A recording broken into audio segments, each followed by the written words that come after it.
जय श्री राम प्यारे भक्तों, आइए जानते हैं कि मरे हुए व्यक्ति की कौन सी चीजें हमें नहीं लेनी चाहिए।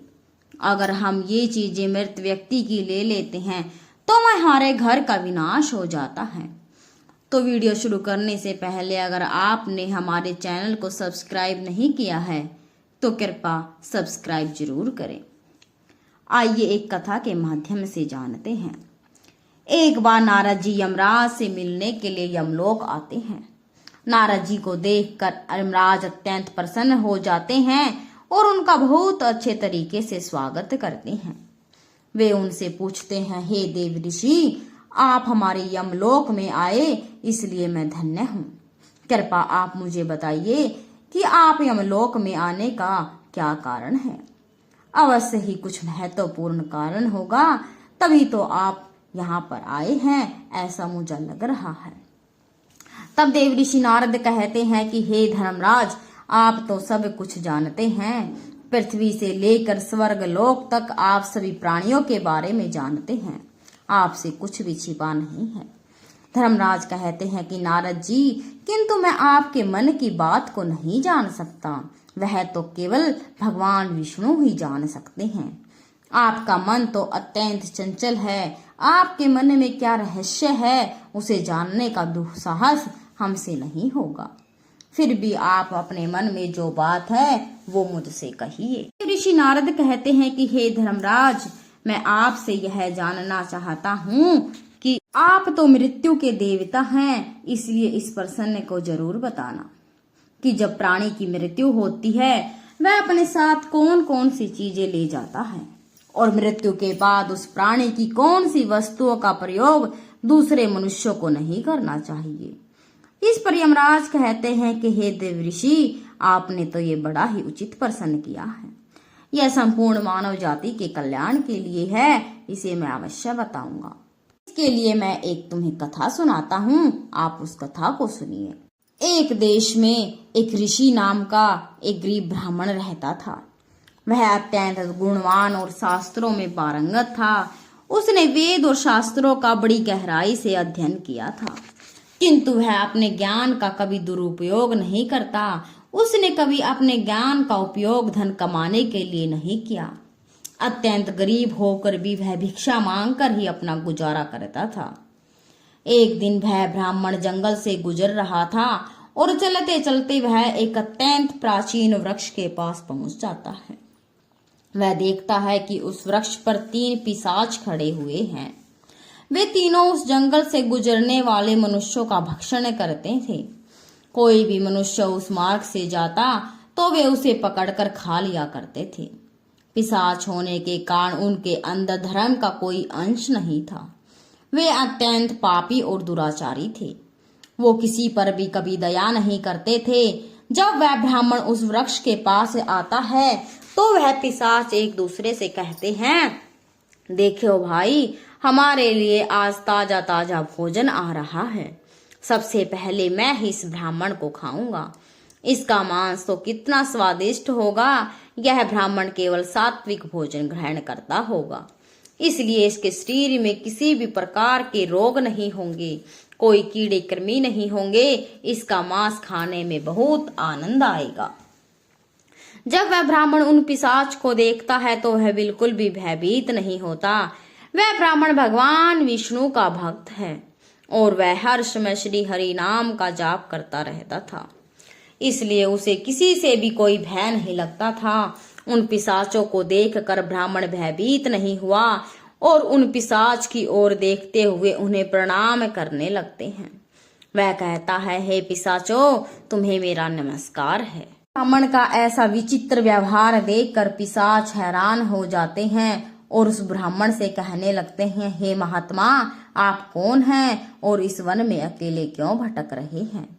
इस पिशाच को देखकर भी आपको जरा डर नहीं लगा। बड़े बड़े सूरवीर योद्धा भी हम पिशाचों को देखकर कांपने लगते हैं, हमें देखकर डर से भागने लगते हैं, किंतु आपके मन में किसी भी प्रकार का भय दिखाई नहीं दे रहा। आपके सानिध्य में आने पर हमारी भूख भी समाप्त हो चुकी है। हमें तो आपको भोजन समझकर प्रसन्न हो रहे थे और आपको खाने वाले थे। फिर फिर वह ब्राह्मण कहता है, हे पिशाचों, मुझे आपसे बिल्कुल भी भय नहीं है, क्योंकि मैं जानता हूँ कि भगवान हमेशा मेरे साथ है और उनकी इच्छा के बिना तो पेड़ का पत्ता भी नहीं हिल सकता। यदि मेरी मृत्यु आप पिशाचों के द्वारा ही होनी है तो मुझे यह भी स्वीकार है। प्रभु ने मेरे भाग्य में जो लिख दिया वह उसे मुझ मंजूर है।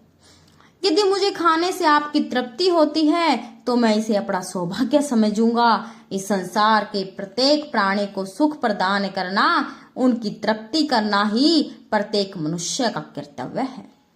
पिशाच भी ईश्वर द्वारा ही बनाए हुए हैं, इसलिए मैं आपकी निंदा भला कैसे कर सकता हूँ।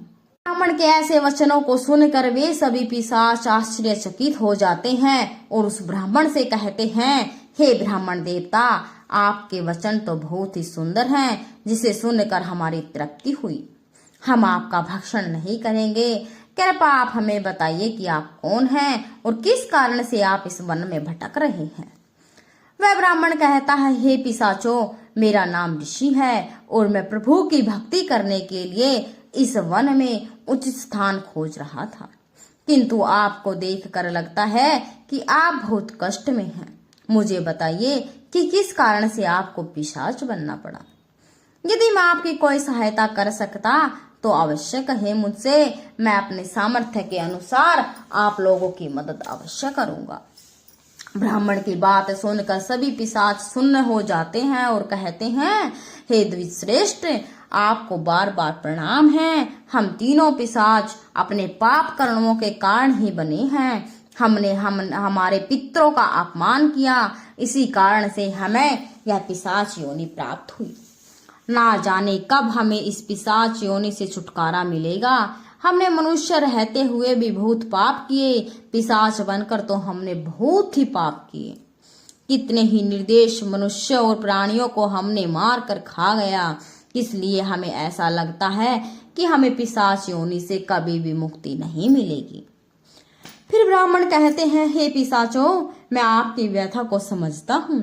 कृपया आप हमें बताइए कि मैं किस प्रकार से आपको मुक्ति दिला सकता हूँ। एक गरीब ब्राह्मण हूँ, मैंने अपने जप व्रत और उपवास बहुत किए हैं, इसलिए आपकी मुक्ति के लिए यदि कोई व्रत और उपवास हो तो मुझे बताइए, मैं अवश्य करने का प्रयास करूंगा। ब्राह्मण की बात सुनकर उन पिशाच को समझ में आता है कि यह ब्राह्मण तो उनका ही पुत्र है और वे पिशाच उस ब्राह्मण के दादा परदादा हैं, तो पाप करने के कारण पिशाच बने हैं। वे पिशाच कहते हैं, हे वत्स, हम हमेशा ही गंदे वस्त्र पहनते थे। गंदे मैले वस्त्र पहनकर ही भोजन, पूजा पाठ आदि कार्य किया करते थे, इसी कारण से हमारी यह दुर्गति हुई।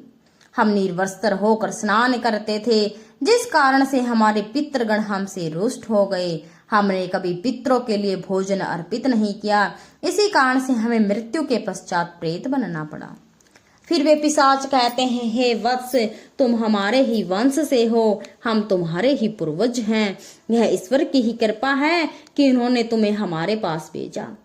अब हमें यकीन हो गया कि तुम हमें मुक्ति अवश्य दिलाओगे। हे वत्स, तुम अभी जाओ, हम हमारी मुक्ति के लिए उपाय करो।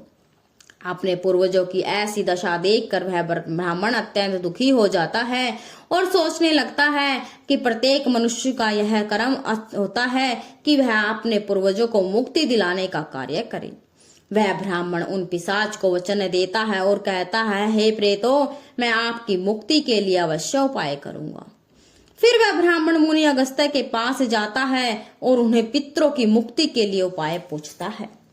मुनि अगस्त्य उस ब्राह्मण को पितरों की मुक्ति के लिए किए जाने वाले तर्पण, श्राद्ध, पिंडदान और दान धर्म आदि क्रियाओं के बारे में बताते हैं।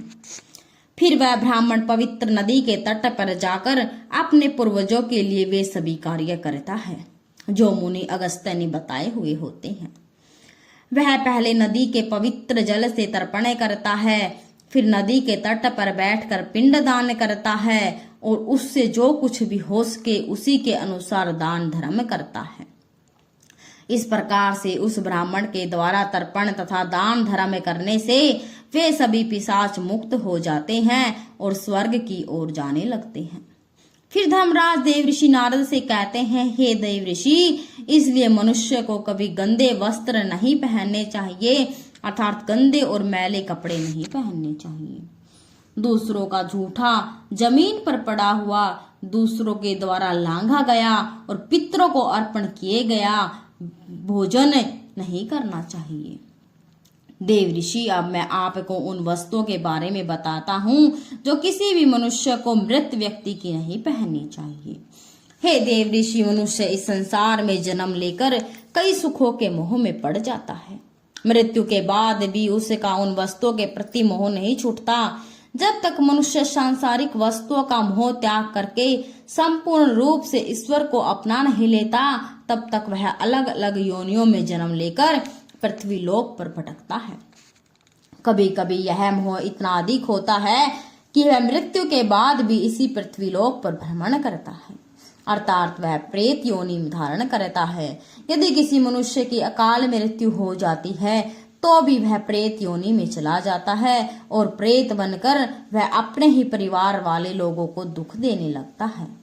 कई बार मनुष्य अपने मृत परिजनों की वस्तुओं को उनकी याद में अपने पास रख लेते हैं और उनकी वस्तुओं का उपयोग भी करने लग जाते हैं, लेकिन मनुष्य को मृत व्यक्ति की कुछ वस्तुओं का उपयोग कभी नहीं करना चाहिए, क्योंकि इन वस्तुओं के साथ उस मृत व्यक्ति की ऊर्जा जुड़ी हुई होती है। उस मृत व्यक्ति का उन वस्तुओं के प्रति मोह बहुत अधिक होने के कारण वह मृत्यु के बाद भी उन वस्तुओं से जुड़ा रहता है। यदि कोई इन वस्तुओं का प्रयोग करता है तो उसे कई परेशानियों का सामना करना पड़ता है। वह मृत आत्मा उसे कई प्रकार से कष्ट देती है, इसलिए किसी भी मनुष्य को मरे हुए व्यक्ति की चीजों का इस्तेमाल नहीं करना चाहिए। मनुष्य चाहे तो उन वस्तुओं को संभाल कर अपने घर में रख सकते हैं अथवा उन चीजों को नदी के जल में प्रवाहित कर सकते हैं, लेकिन भूल से भी उन वस्तुओं का इस्तेमाल नहीं करना चाहिए। उस मृत आत्मा की शांति के लिए मनुष्य उस व्यक्ति की प्रिय वस्तुओं का दान करते हैं तो यह बहुत ही शुभ होता है। सबसे पहली मृत व्यक्ति की वस्तु होती है उस व्यक्ति के कपड़े। मृत व्यक्ति के कपड़ों का कभी भी इस्तेमाल नहीं करना चाहिए, उन्हें भूल कर भी पहनना नहीं चाहिए। ऐसा करने से मृत व्यक्ति की आत्मा उस व्यक्ति से जुड़ जाती है जो उसका इस्तेमाल करता है। मृत व्यक्ति की यादें उस व्यक्ति को सताने लग जाती हैं जो उनके कपड़ों का इस्तेमाल करता है, जिस कारण वह व्यक्ति मानसिक और शारीरिक रूप से कमजोर हो जाता है। उस व्यक्ति को अपने मृत परिजन की ऊर्जा का एहसास भी होने लगता है। इसलिए मृत व्यक्ति के कपड़े कभी नहीं पहनने चाहिए। मृत व्यक्ति के कपड़े हमेशा दान कर देने चाहिए, जिससे उसकी आत्मा को शांति प्राप्त होती है। दूसरी चीज होती है मृत व्यक्ति के गहने। मृत व्यक्ति के गहने भी उसके कपड़ों की तरह ही उसकी ऊर्जा के स्रोत होते हैं। मृत व्यक्ति का अपने गहनों से बहुत ही लगाव होता है और वह लगाव बहुत ज्यादा होता है, क्योंकि प्रत्येक व्यक्ति गहने खुद को सुंदर प्रतीत कराने के लिए पहनता है, लेकिन जब उसकी मृत्यु हो जाती है तो उसके गहने कोई दूसरा व्यक्ति पहन लेता है। तब मृत व्यक्ति की आत्मा असहज महसूस करने लगती है और वह आत्मा उस व्यक्ति को परेशान करती है। वह आत्मा मोक्ष की राह पर ना जाकर इसी मृत्यु लोक में अपने परिजनों को परेशान करती है। इसलिए मृत व्यक्ति के गहनों को कभी भी इस्तेमाल ना करे। मृत्यु के बाद व्यक्ति की माला को कभी जीवित मनुष्य को धारण नहीं करना चाहिए। उसकी माला को पवित्र नदी के जल में प्रवाहित कर देना चाहिए। पवित्र नदी उस मृत व्यक्ति के सभी पुण्यों को बहाकर स्वर्ग में ले जाती है और वे सभी पुण्य उसको प्राप्त होते हैं। यमराज कहते हैं, हे देव ऋषि, मृत्यु के बाद मनुष्य अपने साथ केवल अपने पाप और पुण्य लेकर जाता है। सभी भौतिक वस्तुओं को यहीं पर छोड़ जाता है, इसलिए उसे कभी उन वस्तुओं के प्रति अधिक मोह नहीं करना चाहिए। इस प्रकार से यमराज ने नारद जी को मृत व्यक्ति के संदर्भ में यह महत्वपूर्ण कथा सुनाई। तो दोस्तों, आपको यह कथा कैसे लगी और आपको इसमें क्या समझ में आया, कमेंट बॉक्स में जरूर बताएं। और दोस्तों, अगर वीडियो अच्छी लगे तो वीडियो को लाइक और चैनल को सब्सक्राइब जरूर करें। जय श्री राम, जय श्री कृष्णा।